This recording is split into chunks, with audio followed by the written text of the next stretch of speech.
ఆగిపోయావే అరు ఏం తింటున్నారా? ఆ గొంతేంటని ఇందాకడి నుంచి నువ్వు అరిచిన అరుపుకి ఎవరిని కొడుతున్నాను ఎందుకు కొడుతున్నాను కూడా తెలియట్లేదు. ఒక్క సెకండ్ లేట్ అంటే కసక్కమని తెగిపోతాడు మేడం.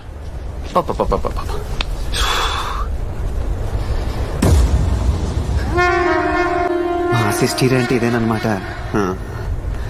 మీరందరు కలిసి బాగా ఎంకరేజ్ చేసి నేను వీళ్ళని చంపేసి చంచలు కూడా జైలుకి వెళ్ళిపోతే సినాదారాలు వచ్చి ప్రసాదాలు పెడతారా? కుర్రాడు ఇడికి తెలీదు, పెద్ద ఆడవి నువ్వు అన్నా చెప్పి దొప్పించుకోవద్దు. వాడు ఎవరు నాకు తెలీదు. చూసుకోలేదు భయ్యా.